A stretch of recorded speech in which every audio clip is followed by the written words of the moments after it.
शुक्लाम्बरधरं विष्णुं शशिवर्णं चतुर्भुजं प्रसन्नवदनं ध्यायेत् सर्वविघ्न उपशान्तये। या देवी स्तूयते नित्यं विबुधैः वेदपारगैः सा मे वसतु जिह्वाग्रे ब्रह्मरूपा सरस्वती. இந்த கோயிலிருந்து இந்த பாய் இருந்தால் கொண்டு வந்து போடுப்பா, எல்லாரும் உட்கார்ற பாய், ஆசன பாய் கொண்டு வந்து போடு. குருர் பிரம்மா குருர் விஷ்ணு குருர் தேவோ மகேஸ்வரः குரு சாட்சாத் பரம் பிரம்ம தஸ்மை ஸ்ரீ குரவே நமः.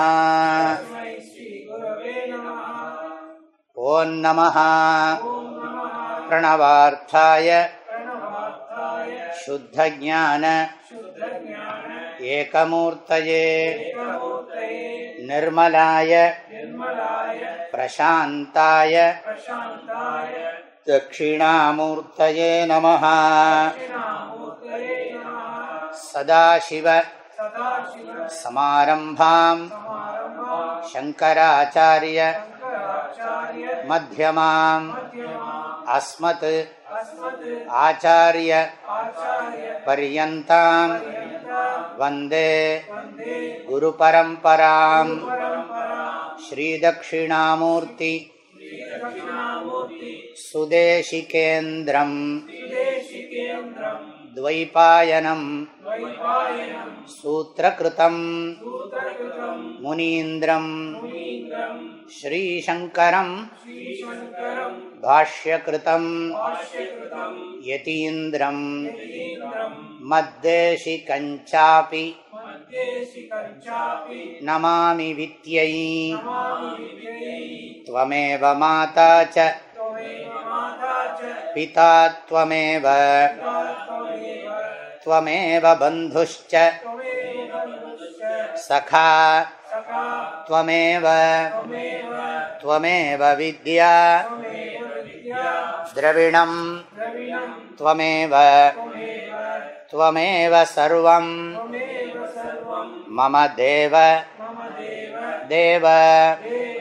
ஓம் நமः பிரம்மாதிப்யः பிரம்ம வித்யா சம்பிரதாய கர்த்ருப்யः வம்ச ரிஷிப்யः மஹத்யः நமோ குருப்யः.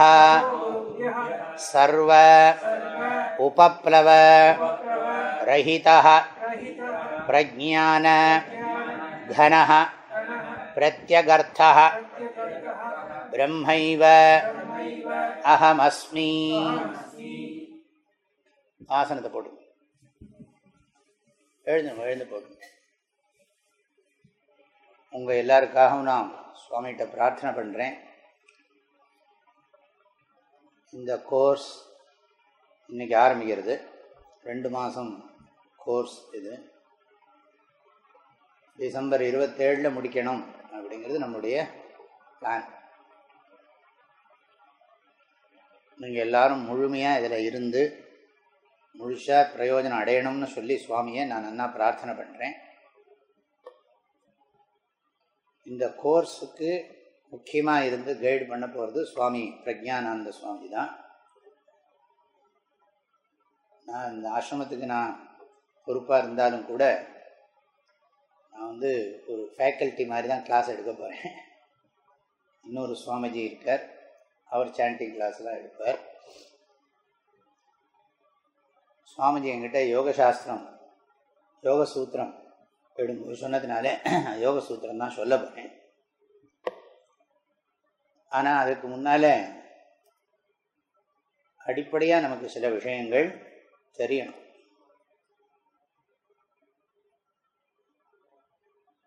இந்த ஆன்மீகம் அப்படின்னா என்ன, எதுக்காக இந்த கோர்ஸ் வரும்? இந்த ஆசிரமம் தொடங்குற போது எங்கள் குருநாதர் ஒன்று சொன்னார். எதுக்காக இந்த ஆசிரமம் தொடங்குகிறோம் அப்படிங்கிறதுக்காக ஒரு காரணம் சொன்னார். அதுதான் இந்த ஆசிரமத்தோட லட்சியம். அந்த காலத்தில் பிரம்மச்சரிய ஆசிரமம் அப்படின்னு ஒன்று நடைமுறையில் இருந்தது. இல்லை, பிரம்மச்சரிய ஆசிரமம்னு சொன்னால் எல்லா வர்ணத்தை சேர்ந்தவங்களும், அது பிராமணர்களாக இருந்தாலும் சரி மற்றவர்களாக இருந்தாலும் சரி, எல்லாருக்குமே ஒரு குறிப்பிட்ட வயசில் இந்த நாட்டினுடைய ஒரு கல்வி முறைப்படி சொல்லிக் கொடுக்கப்பட்டது. ஒரு தர்மமான வழியில் பாடம் நடத்தப்பட்டது. இப்போ நடக்கக்கூடிய பள்ளிக்கூடங்கள்லாம் தர்மமான வழியில் நடக்கிறதா அப்படிங்கிறதெல்லாம் பெரிய கொஸ்டின் மார்க். ஆனால் நம்ம தேசத்தில் கல்வி இது இன்னைக்கு நல்ல நாள், விஜயதசமி புண்ணிய காலம், சரஸ்வதி பூஜை. நம்ம கல்விக்குன்னே ஒரு கடவுளை வச்சுருக்கோம். சரஸ்வதியை பூஜை பண்ணுறோம். தட்சிணாமூர்த்தி, ஞானமூர்த்தி. இங்கே பூஜை பண்ணுற அம்பாள் சாரதாம்பாளும் ஞானமூர்த்தி. அதனால் நம்ம எல்லாம் நம்ம தேசத்தில் படிப்பை ஒரு தெய்வமாகவே நினைக்கிறோம். ஏதோ ஒரு இன்டலெக்சுவல் அப்படின்னு சொல்லிட்டு அது சாதாரணமாக நினைக்கிறது இல்லை. நமக்கு எல்லாமே பகவான், கடவுள். இப்போ கல்வியையும் நாம் ஒரு கடவுளாக நினச்சி கலைமகள் அம்பாளை பூஜை பண்ணுறோம், சரஸ்வதிங்கிறோம். சரஸ்னாலே ஞானம் வேதம்னு அர்த்தம். வத்தின்னா உடையவள்னு அர்த்தம். தனவதி, குணவதி, ரூபவதி, இது மாதிரி சரஸ்வதி. வத்தின்னு சொன்னால் உடையவள்னு அர்த்தம். பகவான் பகவதி, வத்தின்னா உடையவள் அப்படின்னு அர்த்தம். அறிவை உடையவள், ஞானத்தை உடையவள். சரஸ்ங்கிற பதத்துக்கு வேதம்னு அர்த்தம். வேதம்னா ஞானம்னு அர்த்தம். ஞானவதி, ஞானத்தை உடையவள், ஞானவதி. ஆகையினால் நம்ம தேசத்தில் அப்படி ஒரு கல்வி முறை இருந்தது. ஆசிரியர்கள் தர்மமாக பாடம் நடத்தினாங்க, மாணவர்கள் தர்மமாக படித்தாங்க. அது எந்த வித்தையாக இருந்தாலும் சரி, அது லௌகிக வித்தையாக இருந்தாலும் சரி, வைதிக வித்தையாக இருந்தாலும் சரி. லௌகிகம்னா திருஷ்ட பலத்தை கொடுக்கக்கூடிய வித்தைக்கெல்லாம் லௌகிக வித்தைன்னு பேர். அதிருஷ்ட பலத்தை கொடுக்குற வித்தைக்கெல்லாம் வைதிக வித்தைன்னு பேர். இப்போ சமையலை பற்றி தெரிஞ்சுட்டா அதனுடைய பிரயோஜனம் திருஷ்ட பலன் தானே.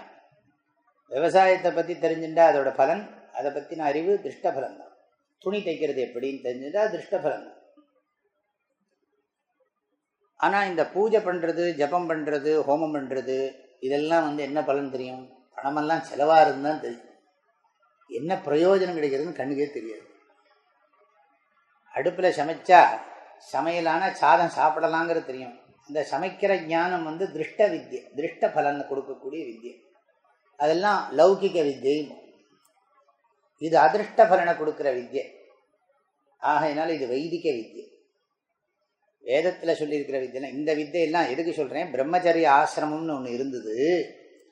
பிரம்மச்சரிய ஆசிரமம், பிரம்மன்னு சொன்னாலே வேதம்னு அர்த்தம்.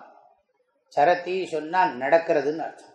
வேத நெறிப்படி வாழ பழகிற வாழ்க்கைக்கு பேர் பிரம்மச்சரிய ஆசிரமம்னு பேர். ஆசிரமம்னா வாழ்க்கை முறை.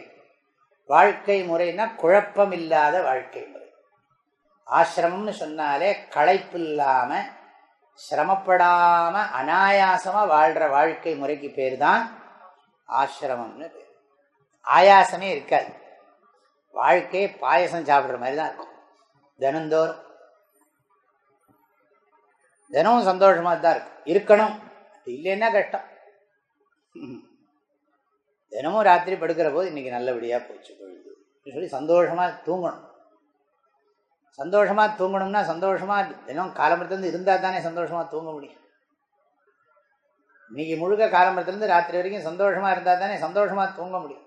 தூங்குற போது துக்கமாவா தூங்குறது? தூங்குற போது துக்கமாக தூங்குறவன் சாகிற போது துக்கமாக தான் சாவான்.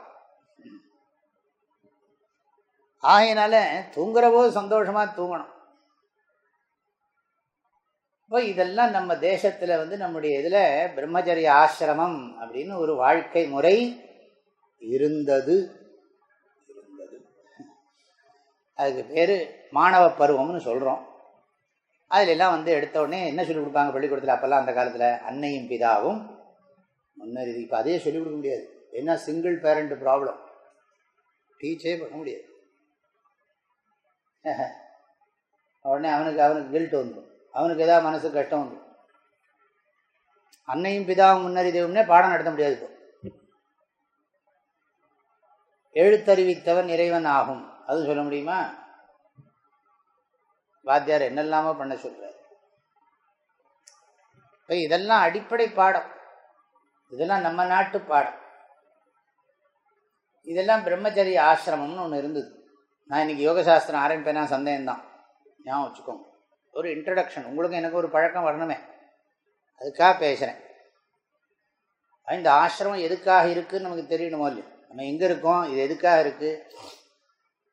ஒரு குழப்பம் இல்லாத வாழ்க்கை முறைக்கு பேர் தான் ஆசிரமம்னு. சிரமரகித ஜீவன கிரமம், சிரமம் இல்லாத ஒரு வாழ்க்கை முறைக்கு பேர் தான் ஆசிரமம்னு பேர். அதாவது கான்ஃப்ளிக்ட்லெஸ் லைஃப் ஸ்டைல். கான்ஃப்ளிக்டே வரக்கூடாது, வராமல் இருக்கிற ஒரு வாழ்க்கை முறைக்கு பேர் தான் ஆசிரமம்னு பேர். அது பிரம்மச்சரிய ஆசிரமத்திலேயே அதை அந்த கற்றுக் கொடுத்துருவாங்க. ரொம்ப நிறைய பெரிய காரியமெல்லாம் பண்ணுவோம், அனாயாசமாக பண்ணுவோம். அதை பெருசாக பண்ணிக்கிற மாதிரிலாம் காமிச்சிக்க மாட்டோம். பெரிய பெரிய காரியங்கள்லாம் பண்ணுவோம், ஆனால் மற்றவங்க ஆஹா ஓஹோம்பாங்க அதை பற்றி. ஆனால் நமக்கு அது ஒன்றும் பெருசாக தெரியாது, அனாயாசமாக பண்ணும். ஏன்னா அகங்காரம் இல்லாமல் பண்ணுற காரியம் எதுவுமே பெருசு கிடையாது, சின்னது தான். சின்னதும் இல்லை பெருசும் இல்லை, காரியம் பார்க்குறவங்களுக்கு பெருசாக தெரியலாம். இது பெருசாக பண்ணுறாங்க. நம்ம பெரியவங்கள்லாம் அனாயாசமாக பண்ணதில்லை, நம்மலாம் கொஞ்சம் கூட பண்ணுறதில்லை. அவங்களாம் வசதி இல்லாமல் சௌரியமாக நிறைய பண்ணியிருக்காங்க. நம்ம வசதியோட ஒழுங்காக உருப்படியாக ஒரு காரியம் பண்ணுறதில்லை. இப்போது இந்த ஆசிரமங்கிறது மாணவ பருவம். அதை அந்த காலத்தில் நம்ம எஜுகேஷன் சிஸ்டம் ஒரு அற்புதமான சிஸ்டம்னு நான் சொல்லலை, யுவான் சுவாங் சொல்லியிருக்கார். இந்த தேசத்தினுடைய கல்வியை பற்றி ஒரு சீன யாத்ரிகர் அவ்வளோ அழகாக புகழ்ந்து பேசியிருக்கார். நீங்களாம் கேட்டிருப்பீங்க. நலந்தா யூனிவர்சிட்டிலாம் ரொம்ப லேட்டர் யூனிவர்சிட்டி. நலந்தா பல்கலைக்கழகமெல்லாம் 10,000 மாணவர்கள் படித்தாங்கங்கிறாங்க. பாரதியார் ஞானமாம் சொல்லின் பொருளாம் நல்ல பாரத நாடுங்கிறார். அறிவுன்னு சொன்னால் அது பாரத தேசங்கிறார். அத்தனை பேர் படிச்சிருக்காங்க நலந்தா யூனிவர்சிட்டியில். Nalanda university very very later, பின்னால் வந்தது. அதுக்கு முன்னால் நம்ம தேசத்தில் காஞ்சி, அயோத்தியா, கிருஷ்ண ஜென்மபூமி, ராம ஜென்மபூமி. ராம ஜென்மபூமியான அயோத்தியா பெரிய வித்யாஸ்தானம். மதுரா கிருஷ்ண ஜென்மபூமியான மதுரா பெரிய வித்யாஸ்தானம். வித்யாஸ்தானம்னா யூனிவர்சிட்டி, பெரிய இடம் இருந்திருக்கு, இல்லைன்னு யாரும் இப்போ சொல்ல முடியாது, எல்லாருக்கும் ப்ரூஃப் இருக்குது. அப்புறம் ஹரித்வார் பெரிய வித்யாஸ்தானம். இதெல்லாம் மெயின் சென்டர்ஸ். சின்ன சின்னதெல்லாம் நிறைய இருக்குது, நான் சொல்கிறது மெயின். மாயான்னு சொன்னால் ஹரித்வார், ரிஷிகேஷ் ஹரித்வார். காஷி இன்றைக்கும் இருக்குது. காஷியில் வாராணசியில் இன்னும் பெரிய வித்யாஸ்தானம் இருக்குது. வித்யாஸ்தானம் காஷி. காஞ்சி, நம்ம இந்த சவுத் இந்தியாவில் காஞ்சி பெரிய இடம். இன்றைக்கும் போய் பார்த்தா பல ரிலிஜன் மடங்கள்லாம் இருக்குது. நமக்குள்ள இந்துக்களில் இருக்கிற உட்பிரிவுகளில் நிறைய மடங்கள்லாம் இருக்குது. காஞ்சி. அவந்திகாபுரி உஜ்ஜைன் மத்திய பிரதேஷ். அவந்திகா. அப்புறம் துவாரகா பெரிய வித்யாஸ்தானம். இது 7 வித்யாஸ்தானங்கள் என்று நம்ம சாஸ்திரங்களில் சொல்லப்பட்டிருக்கு. அயோத்தியா, மதுரா, மாயா, காஷி, காஞ்சி, அவந்திகா, புரி, துவாராவதி செய்வ சப்தைத்தே மோக்ஷதாயிகா. மோக்ஷதாயிகான்னா ஞானதாயிகா. மோட்சத்தை கொடுக்கும்னா என்ன அர்த்தம்னா, அது ஃப்ரீயாக, அதாவது என்ன சொல்கிறது, வாழ்ந்துட்டே கஷ்டம் இல்லாமல் வாழக்கூடிய வித்தியை கொடுக்கறது, சிரமம் இல்லாமல். என்னது, ஈகோலெஸ் லைஃப், அகங்காரம் இல்லாத வாழ்க்கை, ஆணவம் இல்லாத அகங்காரம் இல்லாத ஒரு வாழ்க்கை. இதை கற்றுக் கொடுக்குற இடம் இதெல்லாம். அதுக்கப்புறம் அங்கங்கே சின்ன சின்னதாக இருக்கும். பெருசு இப்போ காசி மாதிரி இந்த இடம் சொல்ல முடியுமா? முடியாது. நம்ம ஏதோ சின்னதாக ஒன்று பண்ணிடணும் மாதிரி. இதெல்லாம் மகா வித்யாஸ்தானங்கள், பெரிய விஸ்வவித்யாலயம் அப்படின்னு சொல்கிற மாதிரி பெரிய பெரிய வித்யாஸ்தானங்கள். இதெல்லாம் வித்யாஸ்தானம்னா தெரியுது, கல்வி நிலையங்கள். இந்த ஊரில் பாரதியார் சொன்ன மாதிரி வீதிகள் தோறும் 2 பள்ளி, நாடுகள் எங்கும் உள்ளன ஊர்கள், நகர் எங்கும் பல பல பள்ளி, பள்ளி இல்லாததோர் ஊரை தீக்கு இரையாக்குவேன் பாரதியார். அவர் சொன்ன பள்ளிக்கூடமே வேற. அவர் பள்ளிக்கூடம் எப்படி இருக்கணும்னெல்லாம் எழுதி வச்சிருக்கார். ஒரு பள்ளிக்கூடம் எப்படிலாம் நடத்தணும் அப்படின்னு சொல்லி பாரதியார் எழுதி வச்சிருக்கார். அது அப்படியே கனவு மெய்ப்பட வேண்டும்னு அவர் எழுதி வச்ச மாதிரி தான் இருக்கு இன்னும். ஆக இந்த தேசம் பிரம்மச்சரிய ஆசிரமங்கிறது ஒரு எஜுகேஷன் சிஸ்டம் இருந்தது.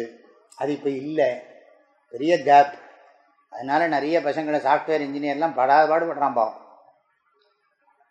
அப்புறம் அடுத்தது என்னன்னா, இதை சொல்லிக் கொடுக்கறதுக்கு ஆசிரியர்களும் இருந்தாங்க. அவர்கள் பிராமணர்கள் என்று அழைக்கப்பட்டார்கள். அவங்களும் விட்டு இன்னைக்கு எங்கே பிராமணன் இருக்கான்?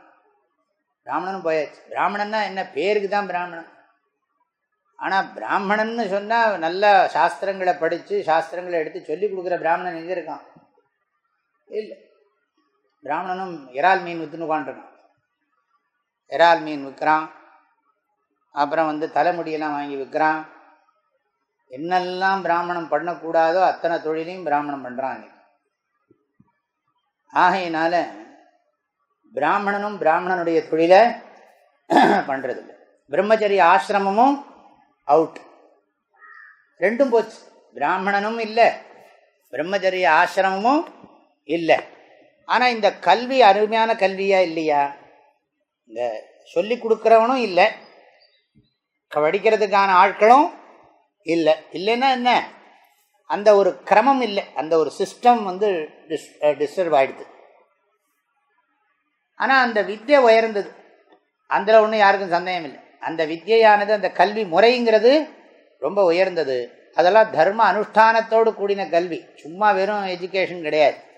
எல்லாம் வாழ்க்கை முறையோடு சேர்ந்த கல்வி, பகவானோட சம்பந்தப்பட்ட வித்யை. நம்ம தேசத்தில் எதுவுமே ஈஸ்வரனோட சம்பந்தப்படாத ஒன்றும் கிடையாது.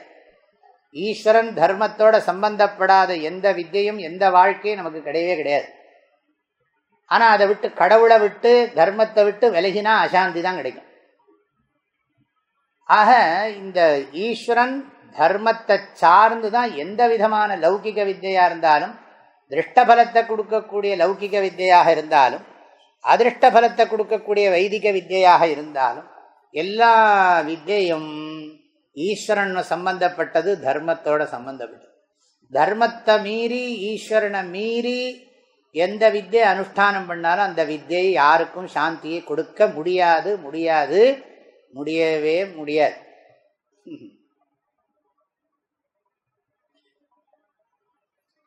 பாவம், ஏதோ சாந்தியை தேடிகிட்டே இருப்பான் சாகிற வரைக்கும். சாந்தி இல்லாமல் அசாந்தியோட சாவான். பாவம், செத்து தான் போகணும், அது வேறு வழி இல்லை. தூங்கித்தான் ஆணுங்கிற மாதிரி செத்து தான் போகணும், வேறு வழி கிடையாது. ஆனால் சாகிற போது சந்தோஷமாக சாக வேண்டாமோ? முடியாது. அப்போ நீங்கள் இதை புரிஞ்சுக்கணும். பிரம்மச்சரிய ஆசிரமத்தினுடைய ஒரு கேப் விழுந்து போயிடுத்து, பிராமண தர்மமும் கேப் விழுந்து போச்சு. இதை ரெண்டையும் என்ன பண்ணுறது? அதே சமயம் இந்த வித்யை ரொம்ப உயர்ந்தது, அதை எப்படியாவது காப்பாற்றணும் அப்படிங்கிறதுக்காக வேண்டிதான் அங்கங்கே சுவாமிகள்லாம் இந்த மாதிரி ஆசிரமத்தை எல்லாம் ஆரம்பித்து அவஸ்தைப்பட்டு இருக்காங்க. அவஸ்தைப்படுறாங்கன்னு என்ன, சும்மா இதை புரிய வைக்கணுமே. அனாயாசமான வாழ்க்கையை புரிய வைக்கிறது ஆயாசமா அனாயாசமா? இந்த வாழ்க்கை அனாயாசமான வாழ்க்கைங்கிறேன் இல்லையா? இந்த வாழ்க்கை முறை எப்படிப்பட்டது? அனாயாசமா, கான்ஃப்ளிக்ட்லெஸ் லைஃப் ஸ்டைலுங்கிறேன். அப்பேற்பட்ட இந்த வாழ்க்கை முறையை போய் டீச் பண்ணுறதுங்கிறது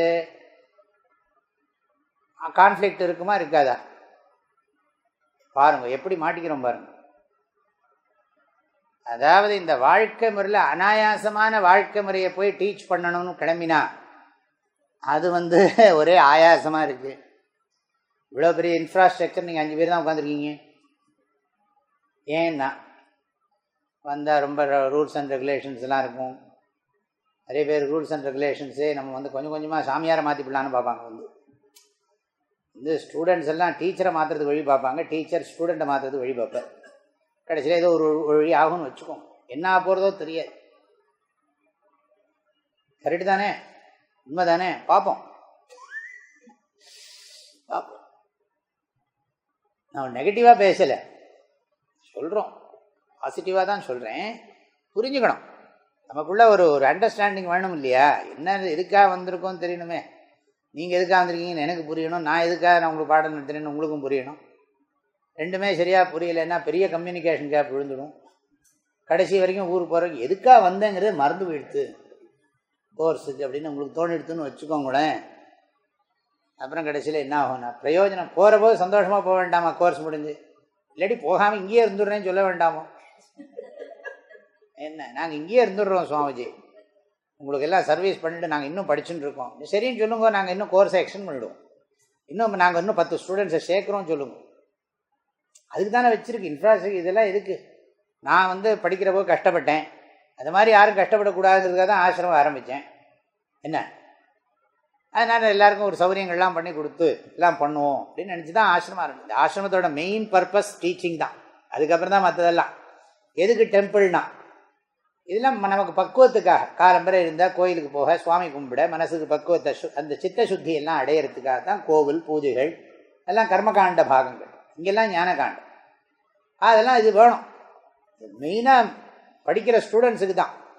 அது பப்ளிக்குக்கும் யூஸ் ஆகிடுது. சரி பரவாயில்ல, இந்த பக்கத்தில் இது தேவை இருக்குது, அதனால் நடக்கட்டும் அப்படின்னு நினைக்கிறோம். மெயினாக படிக்கிறவங்களுக்காக தான் அது, வேற யாருக்காகவும் இல்லை.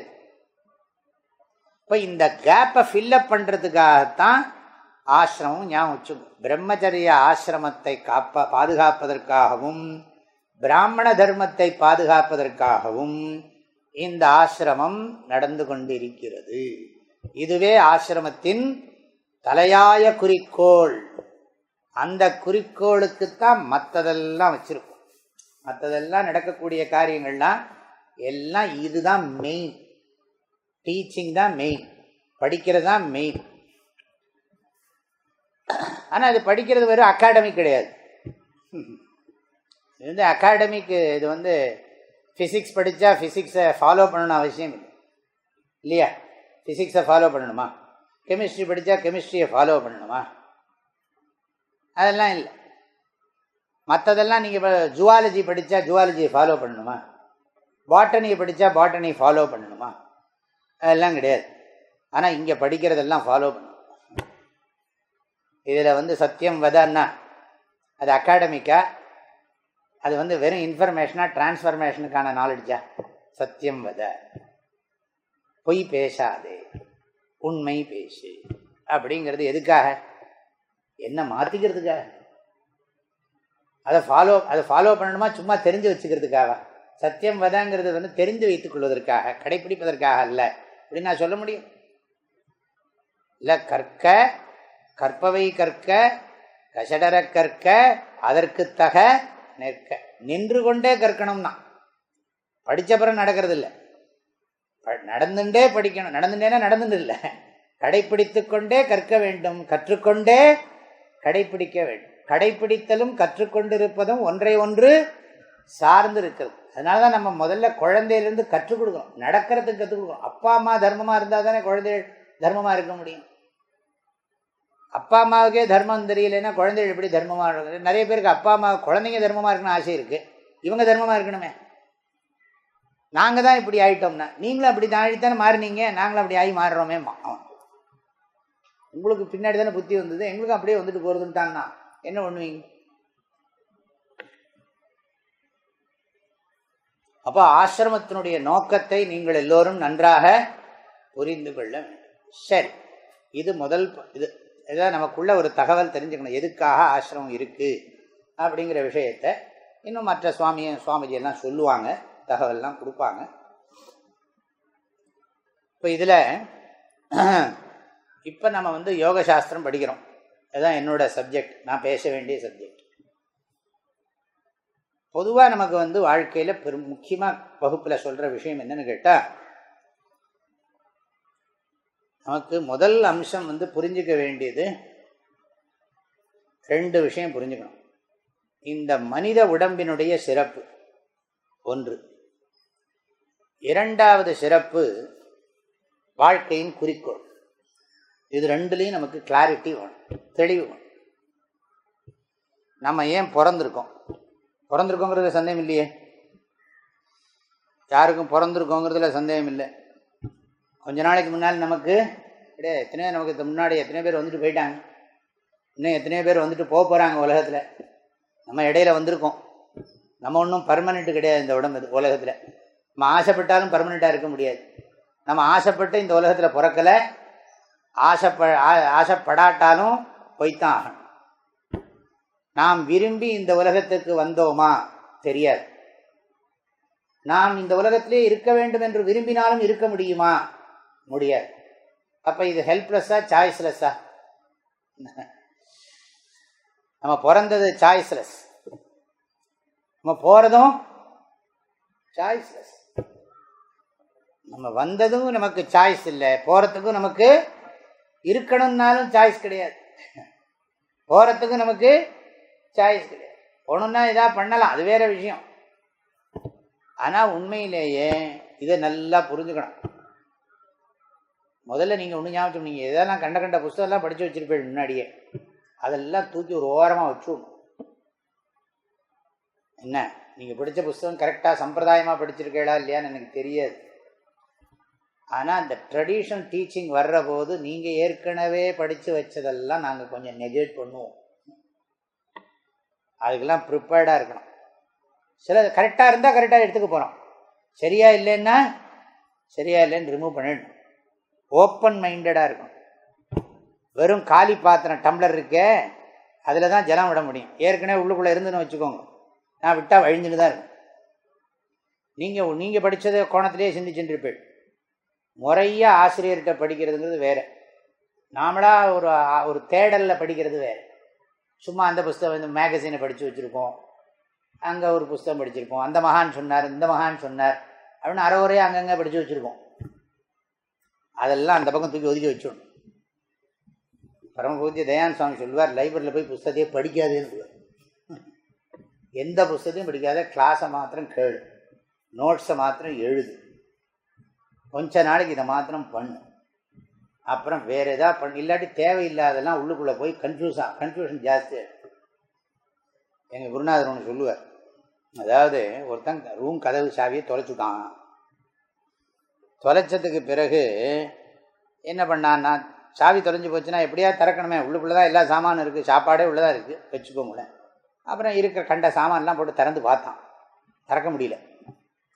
இதுக்கிடையில் ஒரிஜினல் கீ கிடச்சி கொடுத்து போட்டால் திறக்க மாட்டேங்குது, ஒரிஜினல் கீயும் திறக்க மாட்டேங்குது. ஏன்னா கண்டதெல்லாம் போட்டு திறந்ததுனால ஒரிஜினல் கீயும் திறக்க மாட்டேங்குது. அது மாதிரி என்ன ஆகிடும்னு கேட்டால், புரியுறதா? இப்போ எக்ஸாம்பிள் உங்களுக்கு புரியுறதா? நான் அதை புரிய வைக்கிறதுக்கு சிரமப்படக்கூடாது. அது மாதிரி எதாவது கண்டதெல்லாம் படித்து வச்சுருப்போம், எது முறையாக டீச்சிங்கோ அதுவும் புரியாது, சிஸ்டமேட்டிக் டீச்சிங்கும் புரியாமல் போயிடும். அதில் இன்ஃபர்மேஷன் நிறைய வச்சுருந்தா ஓகே, ஆனால் அதெல்லாம் ஆர்கனைஸ்டாக இருக்காது. இந்த கோர்ஸ் ஆர்கனைஸ்டாக இருக்கும். டீச்சிங் எல்லாம் ஒரு சிஸ்டமேட்டிக் கன்சிஸ்டண்ட்டாக படிப்போம், தொடர்ந்து படிப்போம், பொறுமையாக படிப்போம். இதை தவிர வேறு வேலை கிடையாது. ஏதோ நம்ம படிக்கிறதுக்காக சேவை பண்ணணும், நம்ம சும்மா படிக்கக்கூடாது. இங்கே சாப்பிட்றோம், தங்கிறதுக்கு இடம் இருக்குது, இதெல்லாம் சும்மா நமக்கு ஒன்றும் யாரும் பண்ணலை, வெளியிலேருந்து எல்லாம் நிறைய பேர் உதவி செய்கிறார், அதெல்லாம் டொனேஷனில் தான் ஆசிரமம் நடக்கிறது. ஆகையினால் நம்ம என்ன பண்ணணும், ஆசிரமத்தினுடைய பொருளாக இருக்கட்டும் எதாக இருக்கட்டும் அதெல்லாம் நம்ம ரொம்ப கவனமாக இது பண்ணி, அது ஒரு நம்மளோட ஓனர்ஷிப் ஆட்டிடியூட், திஸ் இஸ் அவர் ஆசிரம் அப்படின்னு சொல்லி அந்த ஒரு மாவனையும் நம்மளால் முடிஞ்ச சர்வீஸ் எல்லாம் என்னெல்லாம் பண்ண முடியுமோ பண்ணலாம். இல்லை ஒரு சில சஜஷன், சுவாமிஜி இதெல்லாம் சொல்லிட்டு ஒரு லெட்டரில் எழுதி கொடுக்கலாம், பேப்பரில் எழுதி கொடுக்கலாம்.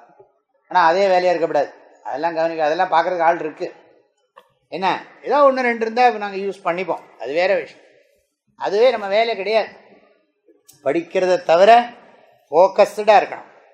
எப்போ பார்த்தாலும் வீட்டையே நினச்சிண்டு அது என்னாச்சோ இது என்னாச்சோ அப்படி ஆச்சோ இப்படி ஆச்சோ நினச்சிருந்தா படிப்பெல்லாம் போயிடும். இது இடையில சொல்கிறேன், இதெல்லாம் சொல்லணுமா வேண்டாமா? சொல்ல வேண்டியது நம்முடைய தர்மம். நீங்கள் கேட்குறீங்களோ இல்லையோ, சொல்ல வேண்டியதே தர்மம். ஊதர சங்க ஊதி வைனா. நீங்களாம் கேட்க போறேன், எனக்கு அது தெரியும். கேட்கலன்னா கேட்க வைப்போம் என்ன. ஆனாலும் அது ஊதர சங்க ஊதிட்டு இருக்கணும், சொல்லிகிட்டே இருக்கணும். இடையில இடையில அதை புரிய வச்சுட்டே இருக்கணும்.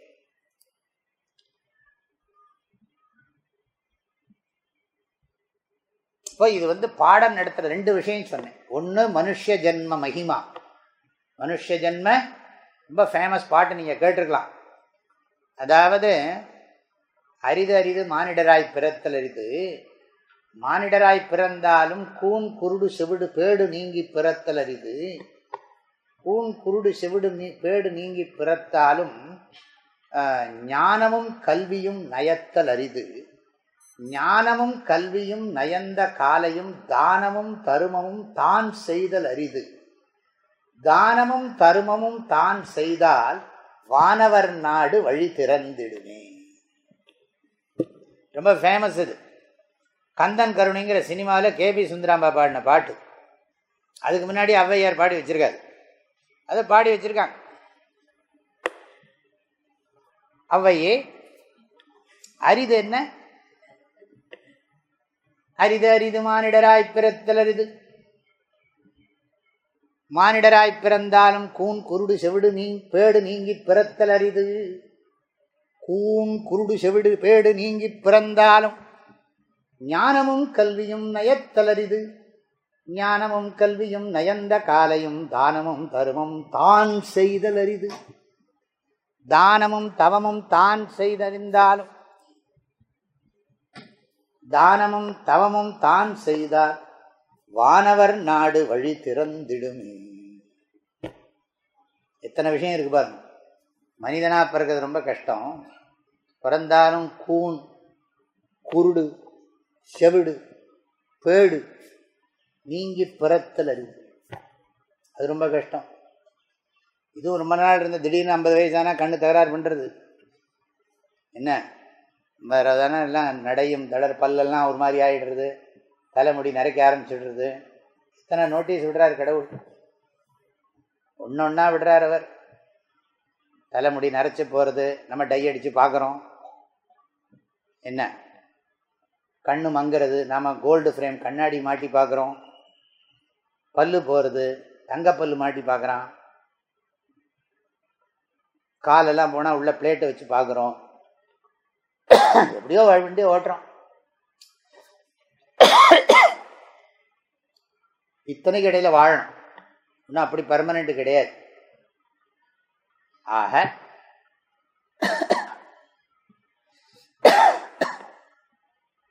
மனித பிறவியினுடைய மகிமை தெரியணும். மனித பிறவியோட மகிமை தெரியணும்னா அதுக்கு ரொம்ப முக்கியமான ஒரு விஷயம் என்னன்னா, உயிர் வேறு உடம்பு வேறுன்னு புரியணும். அடுத்த டாபிக், உயிர் வேறு உடம்பு வேறு. இது புரிஞ்சாலொழிய மனித உடம்பினுடைய மகிமை புரியாது. இப்ப எல்லாரும் என்ன நினைச்சுருக்காங்க, கோடி ரூபாய் சம்பாதிக்கிறது கஷ்டமா சுலபமா? சும்மா சொல்லி வைக்கிறேன், கோடி ரூபாய் சம்பாதிக்கிறது கஷ்டமா சுலபமான? அது ஆளை பொறுத்து சொல்லலாம், ஆளை பொறுத்து நீங்கள் சொல்லலாம். சொல்ல கோடி ரூபாய் சம்பாதிக்க திடீர்னு மந்திரி ஆகிட்டா போருமே. ஊரே இதெல்லாம் கவுன்சிலரே பெருசாக ஆகிட்டாரு, திடீர்னு எப்படி கோடி ரூபாய் சம்பாதிச்சார் அவர்? கோடி ரூபாய் சம்பாதிக்கிறது கஷ்டமா? கவுன்சிலர் ஆகிறதே கஷ்டம்னா அப்புறம் தானே கோடி ரூபாய் சம்பாதிக்கிறது. இப்போ கோடி ரூபாய் சம்பாதிக்கிறது கஷ்டம்னு சொல்கிறோம்ல, வச்சுங்க ஒரு வார்த்தைக்கு, சம்பாதிக்கிறது ரொம்ப கஷ்டம்னு நினைக்கிறேன். இப்போ கோடி ரூபாய் சம்பாதிக்கிறதுக்கு ஒரு ஆள் இருக்கணும்ல. நான் இருந்தால் தானே எனக்கு கோடி ரூபாய் பெருசு. மனுஷனே இல்லாதன்னா வெறுமனே இந்த செவத்துக்காக கோடி ரூபாய் சம்பாதிக்கணும்னு ஆசை வரும்? இந்த மைக்குக்கு சம்பாதிக்கணும்னு ஆசை வருதா? இந்த கிளிப்புக்கு சம்பாதிக்கணும்னு ஆசை வருதா? இல்லை மாட்டுக்கு ஆசை வருதா கோடி ரூபாய் சம்பாதிக்கணும்னு? மாட்டுக்கோ ஆட்டுக்கோ கோழிக்கோ குதிரைக்கோ நான் கோடி ரூபாய் சம்பாதிக்கணும், எனக்கு ஒரு 5 பங்களா வேணும். ஆடு மாடு கோழிக்கெல்லாம் ஆசை வருமா? இந்த ஆசையெல்லாம் வருமா? ஏன்னா அந்த ஆடு பெரிய பங்களா கட்டிடுத்து. அப்புறம் அந்த ஆட்டோட ஒய்ஃப் சொல்கிறது, அந்த ஆடு பாரு இவ்வளோ சம்பாதிச்சிருக்கு, நீ இருக்கியன்னு இந்த ஆட்டை பார்த்து திட்டுறதா? ஆட்டோட ஒய்ஃபு, ஆடு தம்பதிகள் இருக்குமா இருக்காது? ஆடு தம்பதிகள் இருக்கும், மாடு தம்பதிகள், ஆடு தம்பதிகள் இருக்கு. இந்த தம்பதி இருக்கே காளை மாட்டுக்கு பக்கத்தில் இந்த மாடு நிற்கிறது, அம்மா மாடு. இந்த மாடு காளை மாடு. நீ இருக்கே, உன் மூஞ்சி, நீ சம்பாதிச்ச லட்சணம் அப்படின்னு இந்த இது திட்டுமா திட்டாதா? சும்மா நீங்கள் ரொம்ப ஓவராக சொல்லாதீங்க சுவாமிங்கிறாங்க அவங்க. இல்லை, உலக நடைமுறையே பேசுகிறோம், அவ்வளோதான், வேற என்ன உலகத்தில் நடைமுறை. சிஷ்யன் கூட குருவை பார்த்து சொல்லுவான், என்னத்தை கழிச்சுட்டேன்னு விடுவான். எல்லா உலகமெல்லாம் சர்வசாதாரணம். அதனால் இவங்க என்ன பண்ணுவாங்க, எந்த மாடு கோழிக்கெல்லாம் இந்த ப்ராப்ளமே இல்லை, நல்ல வேலை. கேட்டி அதுவும் பங்களா கட்ட ஆரம்பிச்சுன்னா நம்ம எங்கே போகிறது? பணம் வேணால் அதுவும் பைக் இருக்கா உனக்கு? அட்லீஸ்ட் ஒரு பைக்காவது இருக்கா? ஒரு சைக்கிளாவது வாங்கினியா நீ? என்னெல்லாமோ கேள்வி கேட்கலாம். தண்டசோறு இதெல்லாம் திட்டுவாங்க. எதுக்கு சொல்கிறேன்? மனுஷனுக்கு தான் நிறைய ஆசை இருக்குது. பணம் சம்பாதிக்கணும், பங்களா கட்டணும், பெரிய காரை வாங்கணும், நிறைய நகையை போடணும், இப்படிலாம் ஆசை இருக்குது. ஆசைப்படுறதுக்கு ஒரு ஆள் வேணுமா வேண்டாமா? நான் இருக்கேன், நான் ஆசைப்படுறேன். கும்பாபிஷேகம் பண்ணணும் ஒரு ஆசை. மாடா கும்பாபிஷேகம் பண்ண ஆசைப்படும், கோயிலாக கட்டும். அது கோயிலும் கட்டாது, கும்பாபிஷேகம் பண்ண ஆசைப்படாது. அப்போ கோயில் கும்பாபிஷேகம் பண்ணணும். எனக்கு என்னோட ஆசை, கோர்ஸ் நடத்தணும் ஒரு ஆசை, இப்படிலாம் கூப்பிட்டு வச்சு இப்படி பேசணும்னு ஒரு ஆசை வச்சுக்கோங்களேன். ஆசை, ஆசைப்படுறதுக்கு ஒருத்தன் வேணுமா வேண்டாமா? அதுதான் விஷயம். இப்போ ஆசைப்படுறதுக்கு ஒருத்தர், அது பெருசாகவும் நினைக்கிறோம். கோடி ரூபாப்பா, கோடி ரூபா, கோடி, 1 கோடி 2 கோடி. அது எப்படி நம்ம பெருசாக நினைக்கிறோமோ, அந்த கோடி ரூபாயை விரும்புகிறவன் ஒரு மனுஷன், கோடியோ 1000 கோடியோ லட்சம் கோடியோ கோடானு கோடியோ இல்லை இந்த பரந்த பூமியே நான் ஆளணும்னு நினச்சாலும் சரி, ஆசைப்படுறதுக்கு ஒருத்தன் இருக்கானா இல்லையா? அதே மாதிரி எனக்கு கோடி ரூபா பெருசு, கோடி ரூபாய் நான் ரொம்ப மதிப்பாக நினைக்கிறேன். பணத்தினுடைய மதிப்பால் உறவுகள்லாம் பாதிக்கப்படுறதா இல்லையா? சந்தேகம் இருக்கோ? ஃபேமிலியில் இல்லை பிரச்சனைகள்லாம் பெருசாக வர்றதுக்கு என்ன காரணம்? பணம். பணம் இல்லாட்ட ப்ராப்ளம் வருமோ? அது வேறு விதமாக வரும். குடும்பங்கள்லாம் பணத்தினால எவ்வளோ சண்டை போட்டுக்கிறாங்க. அண்ணன் தம்பி உறவை விட ரொம்ப முக்கியம் எதுவாக இருக்குது? பணமும் நகையும் சொத்தும் தான் முக்கியமாக இருக்குது. ஹியூமன் ரிலேஷன்ஷிப் எல்லாம் செகண்டரி தான்.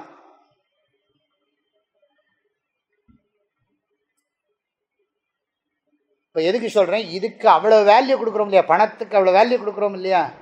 அதை விட ரொம்ப வேல்யூ எது தெரியுமோ? Human body. இதுக்கு தானே கோடானு கோடி. இது எல்லாம் நமக்கு கோடி ரூபா சரியாக சம்பாதிச்சுட்டேன், கிட்னி அவுட்டு, ஹார்ட்டு தகராறு, மூளை கேட்க வேண்டாம், அது ஆரம்பத்துலேருந்தே சரியில்லை, அது வேறு விஷயம்.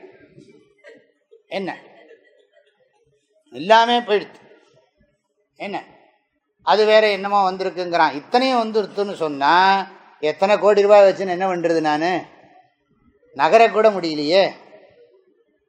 இதுலேருந்து தெரிஞ்சுக்கோங்க.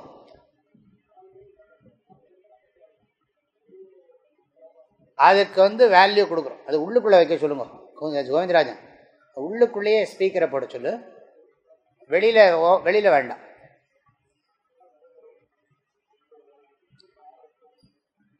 இப்போ கோடி ரூபாய் உயர்ந்தது நம்ம நினைக்கிறோம்.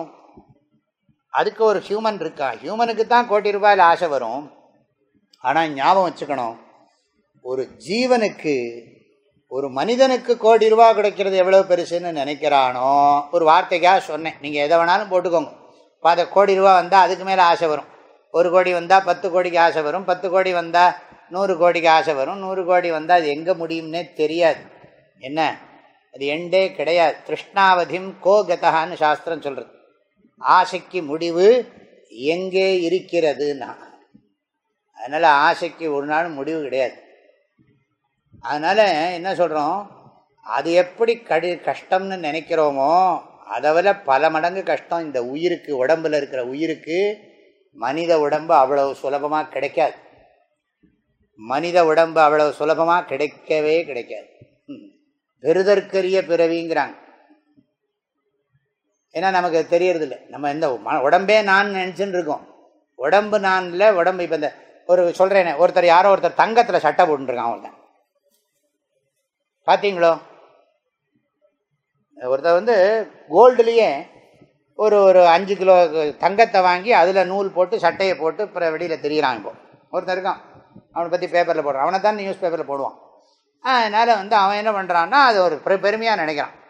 தங்கத்தில் ஒரு 5 கிலோ 10 கிலோவுக்கு நூலெல்லாம் வாங்கி தங்கத்தில் சட்டை போட்டுருக்கான். போட்டு வைரத்தில் பட்டன்லாம் போட்டுருக்கான். உள்ளுக்குள்ள ஆர்ட் தான் ஃபெயிலியர்.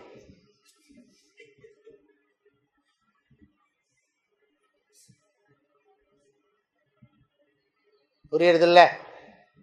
புரிஞ்சாகணும், வேறு வழி கிடையாது. ஆகையினால எப்படி கோல்டு சட்டையை போட்டுக்கிட்டு உள்ளுக்குள்ளே இருக்கிற ஆள் உள்ளுக்குள்ளே ஒருத்தர் இருக்கானோ, அந்த கோல்டு சட்டை பெருசா, இந்த ஹியூமன் பாடி பெருசான்னா இதுக்கு மீறி என்ன இருக்க முடியும்?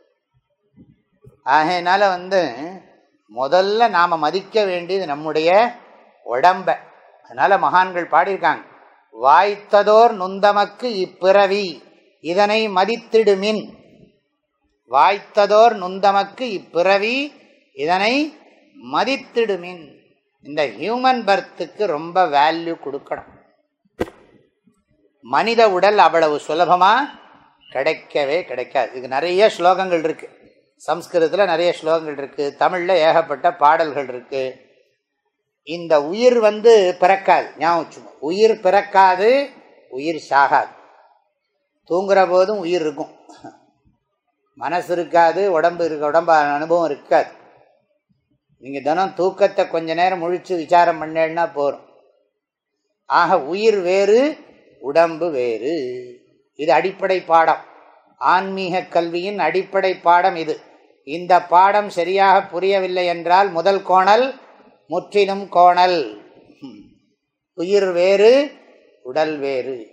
உயிரார் உடம்பார் அழியின் உயிரார் அழிவர். அழிவர்னா என்ன? கஷ்டப்படுவார்னு அர்த்தம். திடம்படமை ஞானமும் சேரவும் மாட்டார்.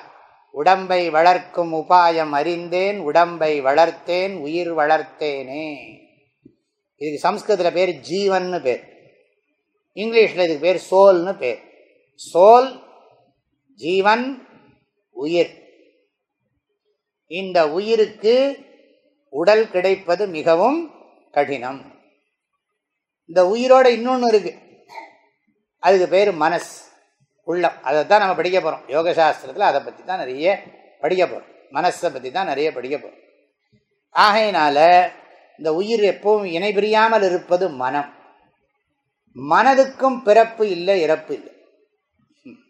இந்த உடம்புக்கு மாத்திரம்தான் பிறப்பு இறப்பு இருக்கு. மனதுக்கு இறப்பு இருக்குன்னு ஒரு தத்துவம் சொல்லுவோம், அப்புறம் பார்ப்போம். ஆனால் மனசும் உயிரையும் பிரிக்க முடியாது. இது என்ன பண்ணோம்னா, இது உடம்பு மாற்றி மாற்றி ட்ரெஸ்ஸை சேஞ்ச் பண்ணுற மாதிரி இதுவும் ட்ரெஸ் சேஞ்ச் பண்ணிட்டே இருக்கும். புல்லாகி, பூடாகி, புழுவாகி, மரமாகி, பல்மிருகமாகி, பறவையாகி, பாம்பாகி, கல்லாய், மனிதராய், பேயாய், கணங்களாய், வல்ல அசுரராகி, முனிவராய், எத்தனை உடம்புக்குள்ளே நம்ம புகுந்து வந்தோம்னு நமக்கு தெரியுமா? நீங்கள் இது வரைக்கும் எத்தனை சட்டை போட்டிருப்பீங்க? கணக்கு பண்ண முடியுமா? எத்தனை ட்ரெஸ் போட்டிருப்போம் வாழ்க்கையில் பிறந்ததுலேருந்து? தெரியுமா? தெரியாது. இனி எத்தனை போட போகிறோம் தெரியுமா? தெரியாது. இப்போ இந்த ட்ரெஸ்ஸே நமக்கு எத்தனை போட்டோம்னு தெரியல, எத்தனை போட போகிறோம்னு தெரியல. இப்போ இந்த உடம்பு ஒரு ட்ரெஸ் தானே. கிருஷ்ணர் கீதையில் அதானே சொல்கிறார். எப்படி ஒரு மனிதன் கிழிந்த ஆடைகளை களைந்து விட்டு புதிய ஆடைகளை உடுத்தி கொள்ளுகிறானோ, அப்படி உயிரானது கிழிந்த பழுதுபட்ட உடல்களை நீக்கிவிட்டு புதிய உடல்களை எடுத்துக்கொள்கிறது அப்படின்னு பகவத்கீதையில் சொல்லியிருக்கார் கிருஷ்ணர். வாசாம்சி ஜீர்ணானி யதா விஹாய நவானி கிருண்ணாதி நரோபராணி ததா ஷரீராணி விஹாய ஜீர்ணானி அந்யானி சஞ்யாதி நவானி தேஹி.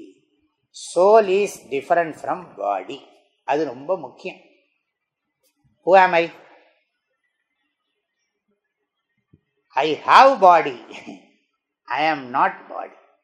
கரெக்டா? I have dress. I am not dress. I have mala. I am not mala. புரியுறதோ? I have spectacles, I am not spectacles. புரியுறதோ? உங்களை பார்க்குற போது வித்து ஸ்பெக்டக்கிள் தானே பார்க்குறேன். ஆனால் வந்து ஸ்பெக்டக்கிள் வேறு, நான் வேறு இல்லையா? கண்ணு வேறையா இல்லையா? அது மாதிரி புரிஞ்சுக்கணும். உயிர் உடம்புக்குள்ளே என்ன இருக்குது? உயிர் இருக்குது. உயிர் கூட இப்போ பேசுகிறதெல்லாம் கேட்டு புரிஞ்சுக்கிறது எது? கண்ணா, காதா, மூக்கா, நாக்கா, மனசா? மனசு. மனசு இருக்கு. இப்போ உயிர் இருக்கு, மனசு இருக்கு. உயிரும் மனசும் எதுக்குள்ளே இருக்குது? உடம்புக்குள்ளே இருக்கு. உடம்பு எங்கே இருக்கு? ட்ரெஸ்ஸுக்குள்ளே இருக்குன்னு சொல்லணும். உடம்பு எங்கே இருக்குன்னா ட்ரெஸ்ஸுக்குள்ளே இருக்கு. ட்ரெஸ்ஸு எங்கே இருக்குன்னா கட்டடத்துக்குள்ளே இருக்குன்னு சொல்ல வேண்டியதுதான். என்ன பண்ணணும்? உலகத்துக்குள்ளே இருக்குது இந்த உடம்பு. இதை நீங்கள் மறக்கவே விடாது. இதுதான் அடிப்படை பாடம். கடவுளே, எனக்கு நீ மனித உடம்பை கொடுத்துருக்கியே, இந்த மனித உடலின் குறிக்கோள் என்ன? வந்த வரவு எதற்காக? இங்கே கோடி கோடியாக ரூபாயை சம்பாதிச்சுட்டு போகிற போது விட்டுட்டு போகிறோமேன்னு அழறதுக்காவா? பணம் வச்சிருக்கிறவனுக்கெல்லாம் சாகிற போது மனசு எவ்வளோ சந்தோஷமாக இருக்குமா, துக்கமாக இருக்குமா? சொல்லுங்க பாபு. நிறைய ரூபாயை வச்சுட்டு அது ஒன்று நிறைய. இப்போ பேங்கில் கிளைம் பண்ணாத ரூபா எவ்வளோ இருக்குது தெரியுமா? எல்லாம் அந்த ரூபாய் என்ன பண்ணுறதுன்னு அவன் மீட்டிங் போட்டு உட்காந்துருக்கான். இறந்தவனை சுமந்தவனும் இறந்துட்டான். இந்த சாக போகிற பணமெல்லாம் வரிசையாக சுற்றி உட்கார்ந்துண்டு செத்தவனோட பணத்தை இவன் எண்ணின்னு இருக்கான். சாக போகிற பணமெல்லாம் என்றதுன்னு செத்தவனுடைய பணத்தை சாக போகிற பணமெல்லாம் கவுண்ட் பண்ணிட்டு உட்காந்துருக்கு. புரியறது இல்லை? புரிஞ்சாகணும், வேறு வழி இல்லை. நான்ய பந்தா வித்தியதே. உண்மை கசக்கிறதா இனிக்கிறதான்னா? உண்மை எப்போ இனிக்கத்தான் செய்யும். நம்ம ஆசை தான் கசக்கும். நம்ம ஆசைப்படுறது, ஆசையினால் படுற அவஸ்தை தான் கசக்கிறதே தவிர, யோசிச்சு பார்த்தா உண்மையை பார்த்தா ஆச்சரியமா இருக்கு. எப்படி நம்ம பைத்தியக்காரத்தனமாக வாழ்கிறோம் அப்படிங்கிறது தெரியும். ஆக இந்த மனித உடம்பு கிடைத்தற்கு அரியது. ஒவ்வொரு நாளும் இது நமக்கு பெரிய அதிசயம்தான். இந்த சரீரத்துக்குள்ள உயிர் இருக்கிறது அதிசயமா இல்லையா? எத்தனை பேர் சின்ன குழந்தையிலே செத்து போய்டுற, கர்ப்பத்திலேயே நிறைய குழந்தை செத்து போய்டுறது, பிறந்து கொஞ்சம் ஒரு 2 மாதம் 10 மாதத்துக்குள்ளே செத்து போய்டுறது. இப்படிலாம் வளர்ந்து கிளந்து எல்லாம் தாய் மாணிக்கவாசகர் பாடின மாதிரி வரிசையாக சொல்லிகிட்டே வருவார். 1 மாதம் பிழைச்சது, 2ஆம் மாதம் பிழைச்சது கர்ப்பத்தில், 3ஆம் மாதம் பிழைச்சது, 4ஆம் மாதம் பிழைச்சது, அதுக்கெல்லாம் ஒரு கதை சொல்லிகிட்டே வருவார். அதுக்கப்புறம் வரிசையாக அப்புறம் பிறந்ததுக்கு அப்புறம் வரிசையாக அதில் தப்பிச்சு இதில் பிழைத்துனா தப்பிச்சுன்னு கல்வி என்னும் பல்கடல் பிழைத்தும், கல்வி என்னும் பல்கடல் பிழைத்தும், இப்படியெல்லாம் அதில் தப்பிச்சு இதில் தப்பிச்சு எதுலந்தெல்லாமோ தப்பிச்சு கடைசியில் தெய்வம் என்பதோர் சித்தம் உண்டாகி. ரொம்ப நாளைக்கு அப்புறம் தான் இப்படி கோர்ஸுக்கு வரணும்னே தோணும். அதனால கிருஷ்ணர் கீதையில சொல்லியிருக்கார், எத்தனையோ பேர் இருக்கிறார்கள், அவர்களில் யாரோ சில பேருக்கு தான் இந்த மாதிரி விஷயம்லாம் தெரிஞ்சுக்கணும்னு ஆசை வரதான். வர்றவன்லையும் எல்லாருக்கும் தெரியறது இல்லையா, ஒரு சில பேருக்கு தான் தெரியுதான். மனுஷ்யானாம் சகசிரேஷு கஷ்டித் யததி சித்தயே யததாமபி சித்தானாம் கஷ்டின் மாம் வேத்தி தத்துவதா. இந்த மனித உடம்பு கிடைப்பது மிக மிக கடினம் என்பதை உயிர்களாகிய நமக்கு அப்படி போடணும். உயிர்களாகிய நமக்கு, உள்ளங்களோடு கூடியிருக்கிற உயிர்களாகிய நமக்கு இந்த மனித உடல்கள் கிடைப்பது மிக அரிது, கடினம். இப்பிறவி தப்பினால் எப்பிறவி வாய்க்குமோ ஏது வருமோ அறிகிறேன். அது மாத்திரம் இல்லை, தினம் பகவான்கிட்ட நமக்கு தேங்க்ஸ் சொல்லிகிட்டே இருக்கணும். எதுன்னா, பகவானே இன்னைக்கு நான் பிழைச்சிருக்கேனே இல்லையா? கண்டிப்பாக என்னைக்கோ ஒரு நாளைக்கு பிழைச்சிருக்க முடியாது தெரியும். அதனால் பிழைச்சிருக்கிற ஒவ்வொரு நாளும் நமக்கு பெரிய பாக்கியம். ஆக இந்த பிழைச்சிருக்கிறத நம்ம நல்லபடியாக உபயோகப்படுத்திக்கணும். அதுதான் நம்ம படிக்க போகிறோம். நம்ம யாருக்கும் சாகரத்தில் ஒன்றும் ஆசை இல்லை. சாகரத்தில் ஆசை இருக்காது. சாகணும்னு யாருக்கும் ஆசை இருக்காது. நானே உட்காந்துருக்கேன். சாகரத்துக்கு யாரும் ஆசை இருக்கா? சாக வேண்டிய அவசியமும் இல்லை. சாஸ்திரத்தில் கடைசி டீச்சிங் என்ன தெரியுமோ? எவன் வாழ்வதை விரும்புவதும் இல்லையோ வெறுப்பதும் இல்லையோ, சாவதை விரும்புவதும் இல்லையோ வெறுப்பதும் இல்லையோ, அவனே ஞானி.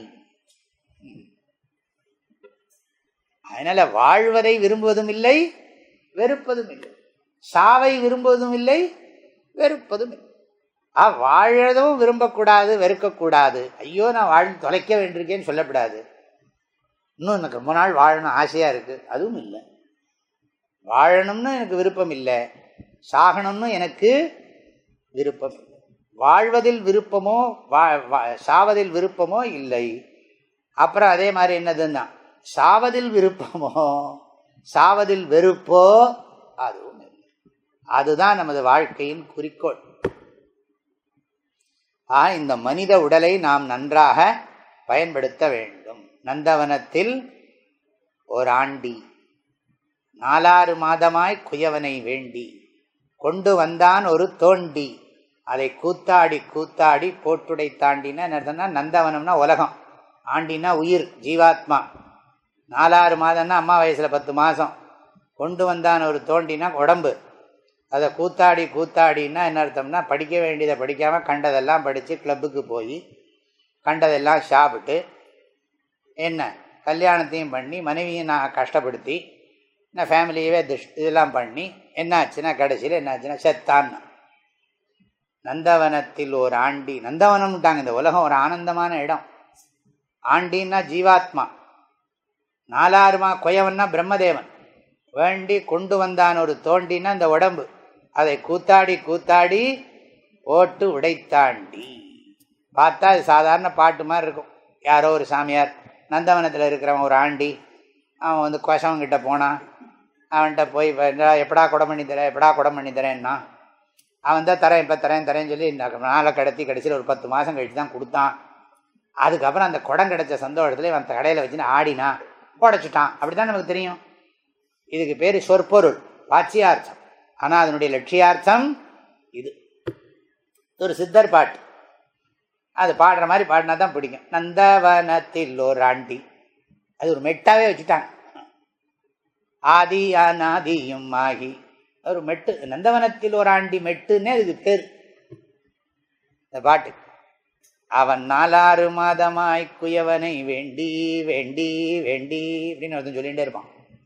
கொண்டு வந்தான் ஒரு தோண்டி தோண்டி தோண்டி, அதை கூத்தாடி கூத்தாடி கூத்தாடி கூத்தாடி கூத்தாடி கூத்தாடி கூத்தாடி கூத்தாடி கூத்தாடி கூத்தாடி போட்டு உடைத்தாண்டி. அப்படி பாடினா தான் புரியும். சங்கர சங்கர சம்போ சிவ சங்கர சங்கர சங்கர சம்போ. இந்த வில்லு பாட்டிலாம் பாடுறான் பாருங்க, அந்த மாதிரி பாடணும். வெறுமனே ஒரு தரம் சொன்னால் ரிஜிஸ்டர் ஆகுமா என்ன? சும்மா இப்படி நந்தவனத்தில் ஒரு ஆண்டி 4 மாதம் வேண்டி அப்படின்னா எங்கே ரிஜிஸ்டர் ஆக போகிறது? பாடினாலே ரிஜிஸ்டர் ஆக மாட்டேங்குது. இப்படி சும்மா கேஷுவலாக சொன்னால் எங்கே ரிஜிஸ்டர் ஆக போகிறது? ஆக இது பேசிக் லெசன், இதை மறந்துடாங்க. ஆக இதை இப்போ புரியும். ஆஹா, நமக்கு எவ்வளோ பெரிய அருமையான வாய்ப்பு கிடைச்சிருக்கு. ஆசிரமத்தில் படிக்கிற வாய்ப்பு இருக்கட்டும், இந்த மனித உடம்பு. நான் உங்கள் மனித உடம்பை ரெஸ்பெக்ட் பண்ணுறேனா இல்லையா? உங்கள் ஸ்டூடெண்ட்ஸை ரெஸ்பெக்ட் பண்ணுறேனா இல்லையா? ஸ்டூடெண்ட்ஸ் எல்லாம் ரெஸ்பெக்ட் பண்ணும். ஏன்னா உள்ளுக்குள்ளே எங்கெங்கு பார்த்தாலும் எவ்வுயிருக்கும் அவ்வுயிராய் அங்கங்கே இருப்பது நீ என்றோ பராபரமே. எல்லாத்துக்குள்ளேயும் என்ன இருக்குன்னு பார்க்கணுமே. பார்க்கும் இடமெங்கும் ஒரு நீக்கமர நிறைகின்ற பரிபூரணானந்தமே. எல்லாம் நிறைய பாடியிருக்காங்க. நான் இப்பெல்லாம் நிறைய கோட் பண்ணலை. முதல்ல விஷயத்தை பாவம். உயிருக்கு உள்ளம் எப்பவும் இருக்கு, உடம்போட தொடர்பு வைக்கிறோம். இப்போ உலகத்தில் சம்பந்தம் கிடைக்கிறது. உள்ளத்தோடு கூடிய உயிர் பல உடல்களை எடுக்கிறது. எல்லா உடல்களிலும் உள்ளம் நன்றாக செயல்பட முடியாது. தென்னை மரத்துக்குள்ள உயிர் இருக்கு. சில மதங்களில் அதுக்கெல்லாம் உயிர் இல்லை. நம்முடைய பாரத தேசத்தில் வைதிக மதத்தில், சனாதன மதத்தில், ஹிந்து மதத்தில் உயிரில்லாத வஸ்துவே கிடையாது. எல்லா வஸ்துக்குள்ளேயும் உயிர் இருக்கு. எது எது உண்டு மலங்கழித்து இனப்பெருக்கம் செய்கிறதோ அதற்குள் உயிர் இருக்கிறது. மரம் இருக்குன்னா அதுவும் சாப்பிடுறது. உண்டு மலங்கழித்து இனப்பெருக்கம் செய்கிறது. அதுவும் என்ன பண்றது? அது உண்கிறது, அது மலம் கழிக்கிறது நமக்கு தெரியாது. அது வேற விதமாக கார்பன் டை ஆக்சைடுலாம் சொல்லிட்டு இருக்கோம். அது மலம் கழிக்கிறது. அதுக்கப்புறம் என்னென்னா அதுவும் இனப்பெருக்கம் செய்கிறதா இல்லையா? செய்கிறது. அதனால் அதுக்குள்ள உயிர் இருக்கு. அதனால் புல் பூடு புழு எல்லாம் சொல்லிட்டு இருக்கோமே, எல்லாத்துக்குள்ளே இருக்கு. ஆக இந்த மனித உடலை முதலில் இது நம்ம ரொம்ப ரெஸ்பெக்ட் பண்ணணும். என்னுடைய பாடியை நான் ரொம்ப ரொம்ப மதிக்கிறேன். என்னுடைய உடல் இறைவனால் எனக்கு கொடுக்கப்பட்டிருக்கிறது. இந்த உடல் அவ்வளவு சுலபத்தில் கிடைக்காது. இந்த உடலை நான் நன்றாக பயன்படுத்த வேண்டும். இந்த உடம்பை நான் எதுக்கு பயன்படுத்தணுமோ அதுக்கு நான் பயன்படுத்த வேண்டும் என்று நான் அதை புரிஞ்சுக்கணும். ஆக இந்த மனித உடலின் மேன்மையை பற்றி நீங்கள் நல்லா சிந்திக்கணும். உயிர் வேறு, உள்ளம் வேறு, உடல் வேறு. உயிரும் உள்ளமும் இணை பிரியாதவை. ஆனால் உடல் இணை பிரியக்கூடியவை. உடல்கள் இணை பிரியக்கூடியவை. எண்ணற்ற உடல்கள் போயிருக்கின்றன. இன்னும் எத்தனை உடல்கள் வருமோ தெரியாது. அன்னை எத்தனை எத்தனை அன்னையோ, அப்பன் எத்தனை எத்தனை அப்பனோ, முன்னம் எத்தனை எத்தனை ஜென்மமோ, இன்னம் எத்தனை எத்தனை பிறவியோ இறைவா கச்சி ஏகம்பனே அப்படி சொல்ற.